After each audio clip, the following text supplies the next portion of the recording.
जय माता की। जय भोले। जय भोले। जय माता की।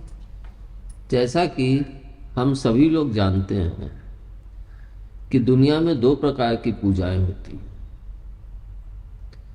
एक को तो हम लोग सात्विक पूजा कहते हैं, जिसमें मंत्र और पूजन वगैरह हवन वगैरह सब शामिल होता है। और दूसरी पूजा को हम लोग तांत्रिक पूजा कहते हैं, जो जिसका संबंध तंत्र से होता है। इन दोनों ही पूजाओं को प्रभु ने समय के अनुसार और हर चीज से ही विभक्त किया। सात्विक पूजा जो होती है वो प्रत्यक्ष को आनंदित करती है। जैसे कि हम हवन पूजन करते हैं तो चार लोगों को बुलाते हैं और एक मतलब जैसे खुशी का माहौल होता है, जैसे शादी या छोटा मोटा प्रोग्राम, तो एक खुशी सी आती है जो हमें प्रत्यक्ष दिखती भी है और अनुभव भी होती है। मगर जो तांत्रिक पूजा होती है वह व्यक्ति अकेले में करता है, या फिर उसका जो भी जानकार हो या गुरु हो या जिसके साथ वह पूजा करना चाहता है उसी के साथ वो बैठता है, क्योंकि उसमें किसी को दिखाना नहीं है। वह पूजा अदृश्य की पूजा होती है, जिसका फल हमें अदृश्य में मिलता है। सात्विक पूजा में तो हमें जो भी कार्य करते हैं वह लोगों को दिखता है और महसूस भी होता है। जैसे कि भजन चल रहे हैं पूजा के पश्चात, तो हमें एक आनंद, एक खुशी सी महसूस होती है प्रत्यक्ष में कि वहाँ बैठे हैं, भजन चल रहा है, एक खुशी, नृत्य होने लगता है, लोग खुशी में नाचने भी लगते हैं। लेकिन जो तंत्र में करते हैं वहाँ पे ये सब चीज़ें नहीं होती हैं। वहाँ के जो नृत्य भी होते हैं वो भी एक अलग प्रकार के ही होंगे, जिनका अनुभव तो मुझे नहीं है। लेकिन तांत्रिक पूजा का जो फल मिलता है वह व्यक्ति जो पूजा कर रहा है उसे ज्ञात होता है, या फिर उस परमपिता या उस शक्ति को जिसके माध्यम से वह क्रिया कर रहा है। बाकी किसी को वह ज्ञात नहीं हो पाता है। क्योंकि अगर हम तंत्र के द्वारा किसी पर वार करते हैं या किसी का भला भी करते हैं तो उसे महसूस तो होता है कि हमें आराम मिला या लाभ मिला या हमारी तबीयत नहीं सही है, या इस प्रकार से महसूस तो होता है। लेकिन वह यह नहीं जानता है कि हमारे ऊपर कोई क्रिया की जा रही है या कुछ किया जा रहा है जिसके कारण हमें दिक्कत हो रही है। लेकिन जब उसका भला होता है तो वो जरूर किसी न किसी तांत्रिक के पास या कोई भी ऐसा ज्ञानी या कोई भी मंत्र ऐसा वो जप रहा है जिसके कारण तंत्र इफेक्ट नहीं करता है, तो वह उसको आभास देता है कि नहीं, हमको आराम मिल रहा है। इसका मतलब कोई व्यक्ति है जो हमारे ऊपर गलत क्रियाएं कर रहा है, जो आदर्श रूप से हमें दिक्कतें पैदा कर रही। दोनों ही पूजाओं को मतलब प्रभु ने दोनों ही पूजाओं को स्वीकार किया है और दोनों ही पूजाओं को मान्यता भी प्राप्त है। मगर दोनों ही पूजाओं का समय भी प्रभु ने समान रूप से विभक्त किया हुआ। इसको अगर हम देखें तो जैसे कि कहते हैं कि अंग्रेजी में एक दिन में 24 घंटे होते हैं, यानी 1 घंटा 60 मिनट का, 24 घंटे पूरे दिन में, 12 घंटे रात्रि के और 12 घंटे दिन के, इस प्रकार से विभक्त किया अंग्रेजी में। मगर इसी को अगर हम देखें तो हमारे सनातन धर्म के अनुसार इनको 8 पहर में विभक्त किया, मतलब 4 पहर दिन के और 4 पहर रात्रि के होते हैं। अब हम 4 पहर को अगर 12 घंटे में डिवाइड कर दें तो 3 घंटे प्रति पहर का होता है, मतलब एक पहर 3 घंटे का होता है। और प्रत्येक पहर के बाद दूसरे पहर का समय आरंभ हो जाता है। इसलिए हम यह भी देखते हैं कि दिन में अगर हम देखें तो 12 बजे के बाद एक तांत्रिक तंत्र का समय आरंभ होता है। लेकिन रात्रि के 12 बजे के बाद, मतलब 12 बजे से जो रात्रि का है, तो उस समय हाँ, जैसे कि हम लोग जब देखते हैं टीवी की वेव्स जो आती हैं, कभी हवा चली या आंधी आई या कोई दिक्कत हुई तो वो वेव्स अच्छे से नहीं आती। उसी तरह से जब हम रात्रि में पूजा करते हैं तो तंत्र की वेव्स चलती हैं, तो वो रात्रि में ज़्यादा प्रभावी होती है। तो हम देखें तो सुबह 4 बजे से 6 घंटे का पीरियड हम जोड़ लें, मतलब 6 घंटे सात्विक हैं। तो प्रथम 3 घंटे जो होते हैं वो हमारी पूजा के लिए बहुत ही लाभकारी होते हैं।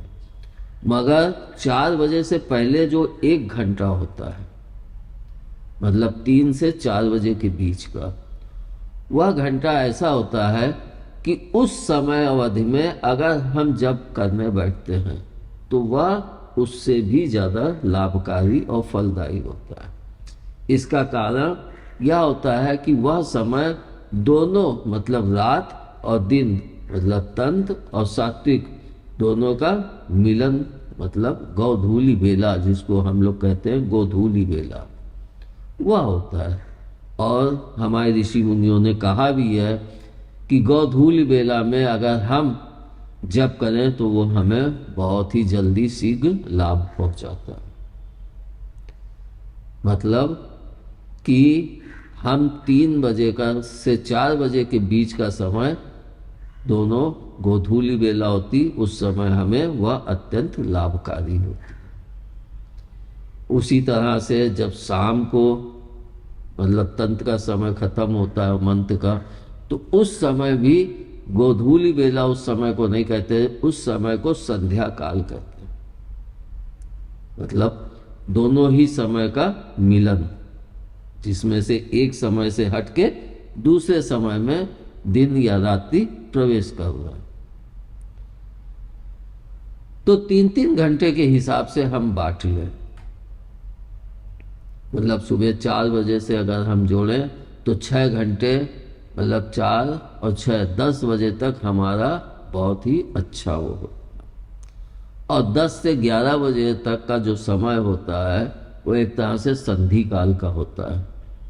फिर 11 बजे के पश्चात से जो है 12 बजे मतलब चालू होता है, वह समय फिर तंत्र से प्रभावित होता है। मतलब उस समय अवधि में भी तंत्र का ज़्यादा प्रभाव होता है। और रात्रि में सात्विक शक्तियों का भी प्रभाव उतना ही रहता है और तंत्र का भी प्रभाव उतना ही रहता है।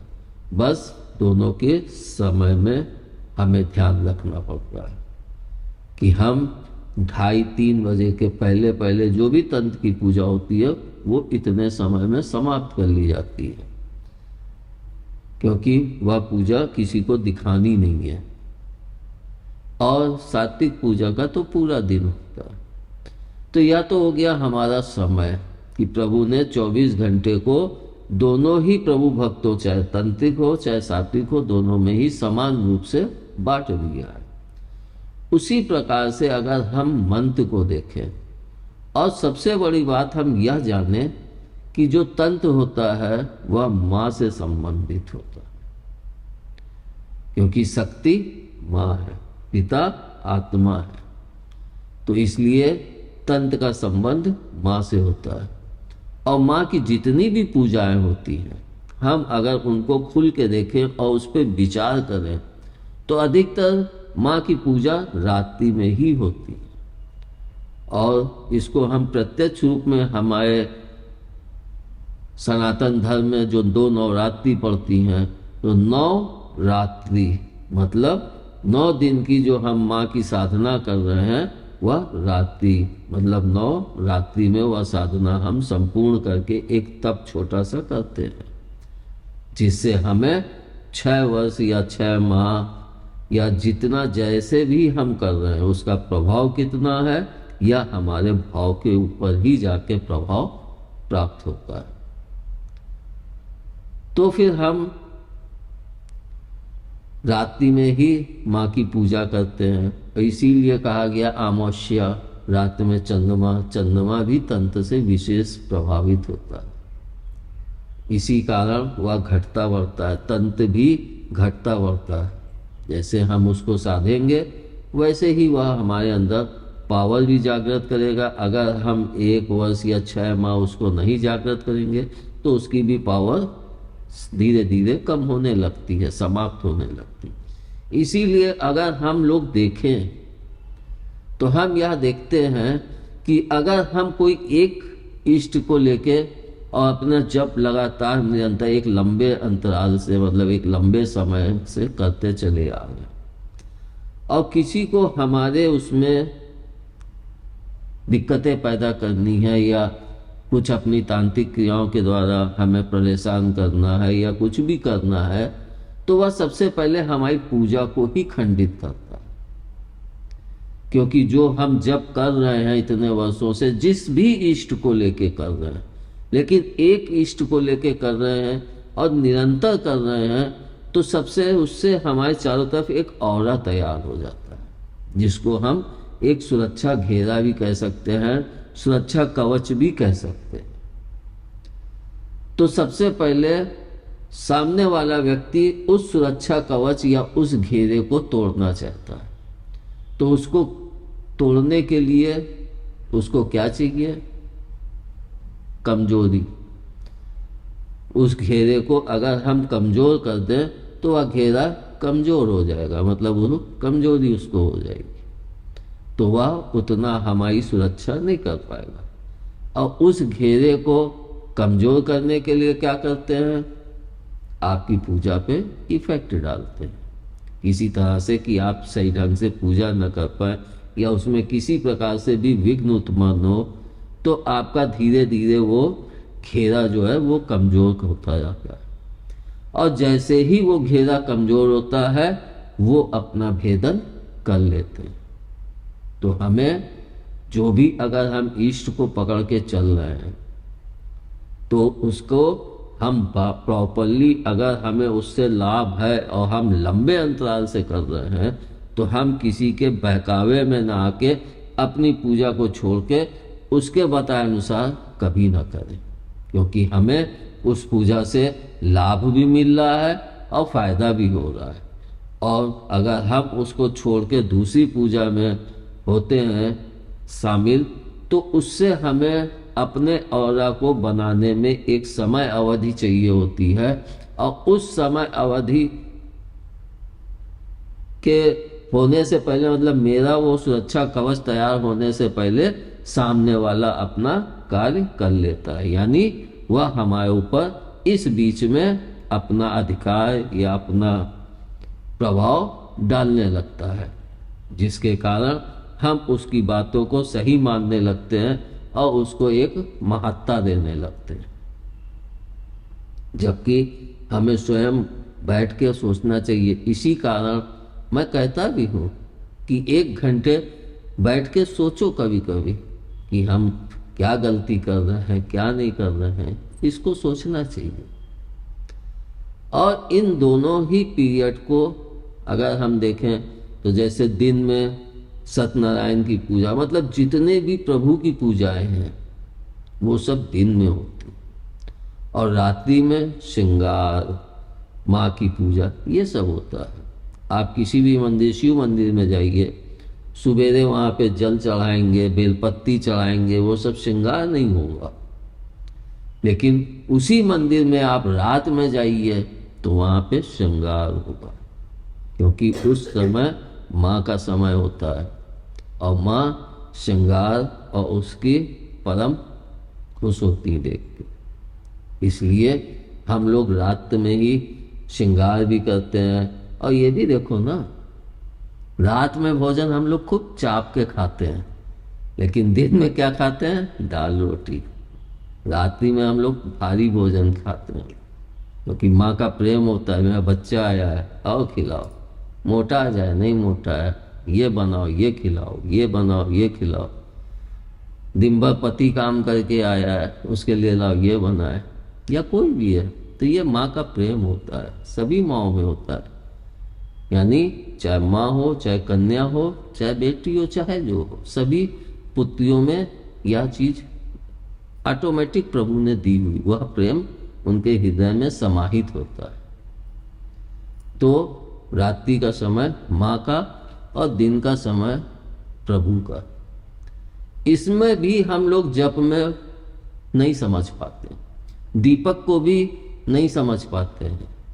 जैसे कि हम पहले से ही अपने बच्चों से कहते थे कि दिन में दीपक मत जलाओ, क्योंकि सूर्य का प्रकाश होता है।